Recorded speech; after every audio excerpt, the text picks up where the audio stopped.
নমস্কার বন্ধুরা, আজকে আমার দিদি বাড়িতে নিয়ে চলে আসলাম নতুন একটা পর্বে। সবাইকে জানাই অনেক অনেক স্বাগত।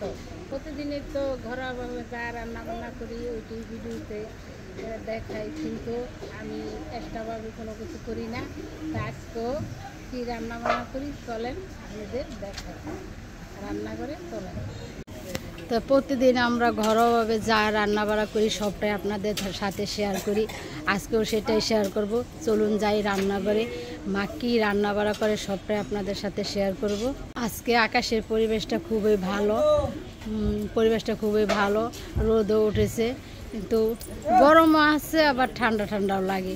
কিন্তু বৃষ্টি না থাকাতে খুবই ভালো লাগে, বৃষ্টি বাদল থাকলে ভালো লাগে না। দেখেন বন্ধুরা কি রোদ উঠেছে, রোদের কি কালার, লাল হয়ে আছে।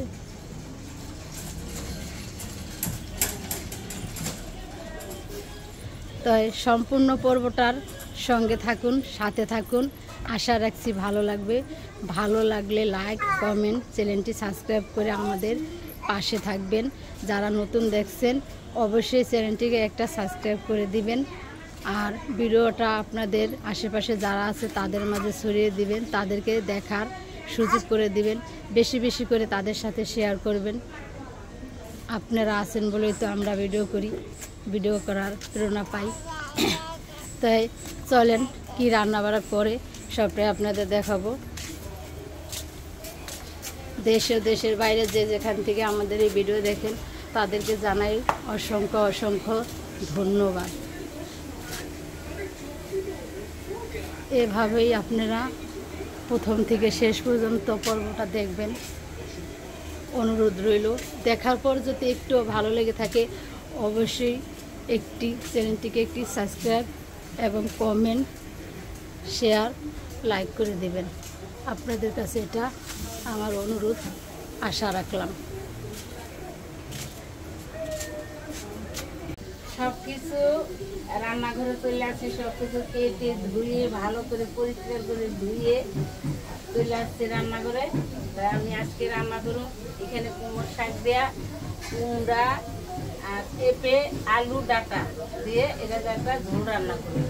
আর এদিকে কুমড়া কুচে রাখছি, কুমড়া দিয়া বড়া বাঁধুম, গোবিন্দভোগ চাল দিয়া কুমড়া দিয়া বড়া বাঁধুম, আর এখানে কপির বড়া বাঁধুম, আর এখানে আবার ছোলা কচু দিয়া হলো একটা বড়া বাঁধুম।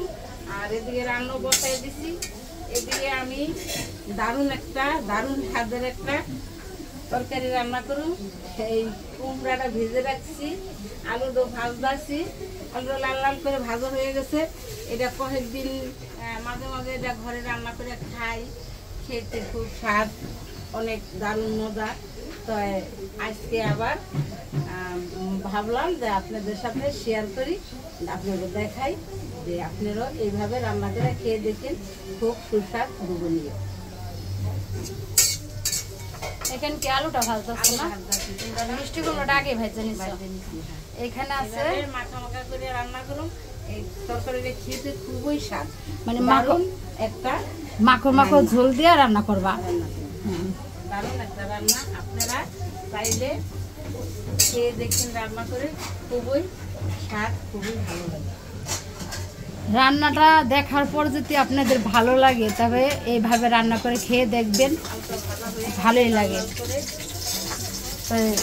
এইসব রান্না করুন শুধু জিরা বাটা দিয়া আর কাঁচা লঙ্কা দিয়া এটা।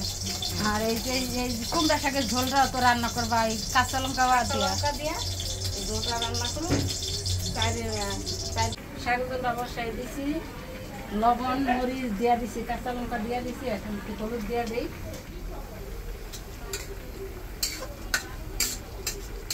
হলুদ দিছ? হ্যাঁ, হলুদ দিলাম। শাকটা খুবই সুন্দর ভালো করে সিদ্ধ হয়ে গেছে। আলু ডাটা পেঁপে সবকিছু ভালো করে সিদ্ধ হয়ে গেছে।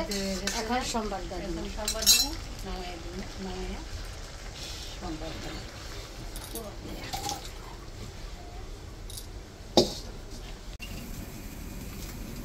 এখন তেল দিয়ে দিলাম সোমবারের জন্য।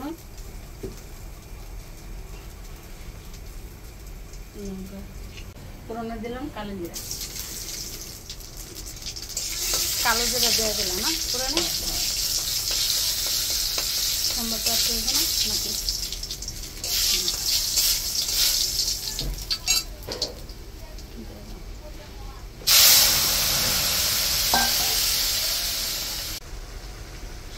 সাম্বার দেওয়ার পরে অনেক সময় ডাল দিছি, এখন একটু শাক করে দিয়ে এখন নামাই কড়াইতে তেল দিয়ে দিলাম। একটু বাড়ি একটু দিচ্ছি এদিকে আবার শাকের তরকারিটা শাকের ঝোল হয়ে গেছে। দেখেন শাকের ঝোলটা কালারটা কত সুন্দর সবুজ। এদিকে আবার ওই যে আলু কুমড়ার মাখা মাখা ঝোল দিয়ে রসা করবো, এটা জিরাটা দিয়ে দিলাম। দাও জিরাটা দিয়ে দিলাম। এখন জিরা বাটাটা দিয়ে দিলাম। আলু আর মিষ্টি কুমড়ার তরকারিটা রান্নার জন্য জিরা বাটা দিয়ে দিল, হলুদ দিয়ে দিলাম, হলুদ দিয়ে দিল, কাঁচা লঙ্কাটা বাটাটা দিয়ে দিল। এখন মশলাটা কষানোর জন্য একটু জল দিয়ে দিল, স্বাদ মতো একটু লবণ দিয়ে দিল।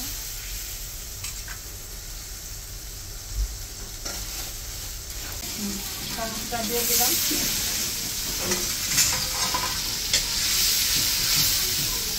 জল দিয়ে দিলাম।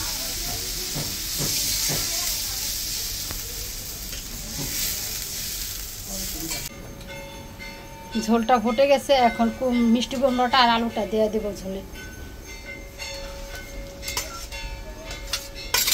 কিছুক্ষণ জাল দেওয়া হলে পরে ধনিয়া পাতার কুচি দিয়ে তরকারিটা নামাই নেব। এটা বেশিক্ষণ জাল দেওয়া লাগে না, মিষ্টি কুমড়া তো ভাজা, সব কিছুই অর্ধেক রান্না হয়ে গেছে ভাজাই। দিয়ে দিলাম। ধনিয়া পাতা কুচিটা দিয়ে দিল, ঝোলটা কিছুক্ষণ ফুটলে পরে নামাই নেব।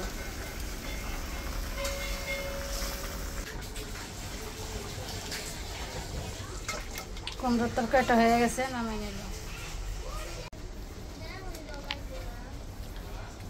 এখানে বড়া ভাজার জন্য এখানে হলো কচুর ছোলা কচু চালের গুঁড়া মাখায় নিছে হলুদ মরিচ দিয়ে। এখানে এলো কুমড়া কুচানো, এটা হলুদ মরিচ মাখায় নিছে। এখানে এলো কপির জন্য চালের গুঁড়া হলুদ সব মশলা দিয়ে লবণ দিয়ে মাখায় নিছে, 3 পদের বড়া হবে। এখানে আবার ডাঁটা শাকের ভর্তা বানানো হবে। তো যাই হোক, মা ভাজাভাজি করে নেব, আপনারা দেখতে থাকেন, সাথে থাকেন। এখন তেল দিয়ে দিব, তেল দিতে 3 ঘন্টা লাগবে।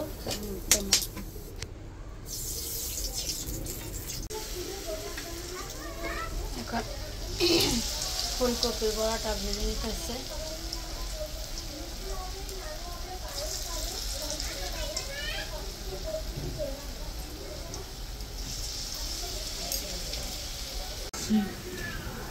ফুলকপির বড়াটা ভাজা হয়ে গেছে, এখন নামাই নেব।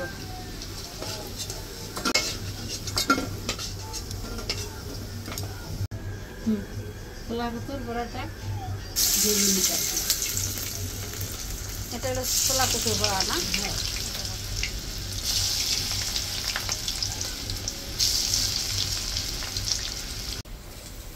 ছোলা কচু বড়াটা উল্টায় পাল্টায় ভালো করে ভেজে নিছে, এখন নামাই নেব।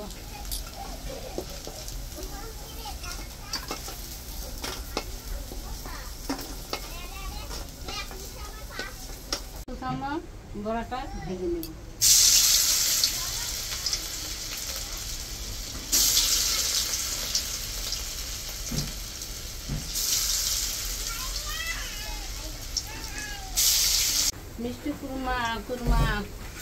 মিষ্টি কুমড়া কুচানো ভাজা বড়াটা হয়ে গেছে।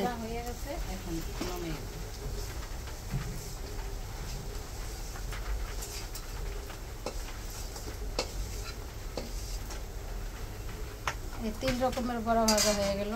এখানে আবার বাটতাছে ডাঁটা শাক বাটা করব।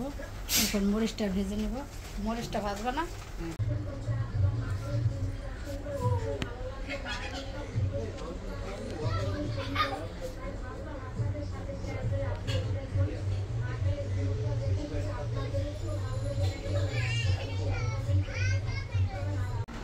রান্নাগুলি কেমন লাগলো কমেন্ট করে জানাবেন। আশা করি ভালো লাগবো। এইটা হইলো কুমড়া কুচানো বড়া, এটা ছোলা কচুর বড়া, এটা কপির বড়া, এটা কচি ডাঁটা পাতা ভর্তা, এটা শুকনো লঙ্কা ভাজা, আর এটা হইলো কুমড়া পাতা দিয়ে 3 রকমের তরকারি দিয়ে এটা বলছি শাকের ঝোল, শাকের ঝোল। কচিটা হ্যাঁ, আর হইলো কুমড়া দিয়ে আলু দিয়ে এটা কষা কষা করে দারুণ একটা তরকারি। দারুণ একটা তরকারি। এভাবে রান্না করে এই 3-4টা তরকারি। যাই হোক, ভিডিওটা আর বড় করলাম না। ভালো লাগলো, রান্নাগুলি কেমন লাগলো অবশ্যই কমেন্ট করে জানাবেন। আর ভালো লাগলে লাইক করবেন, কমেন্ট করবেন, চ্যানেলটি সাবস্ক্রাইব করবেন আর আমাদের পাশে থাকবেন। তা আবার আসবো পরবর্তী ভিডিও নিয়ে। ভালো থাকবেন, সুস্থ থাকবেন, সাবধানে থাকবেন। আবার দেখা হবে। অবশ্যই চ্যানেলটি সাবস্ক্রাইব করে দেবেন, অনুরোধ রইল। ভিডিওটা প্রথম থেকে শেষ পর্যন্ত দেখবেন। দেখার পরে একটুও যদি ভালো লাগে তবে আপনাদের মূল্যবান মতামতটা অবশ্যই কমেন্টস করে জানাবেন।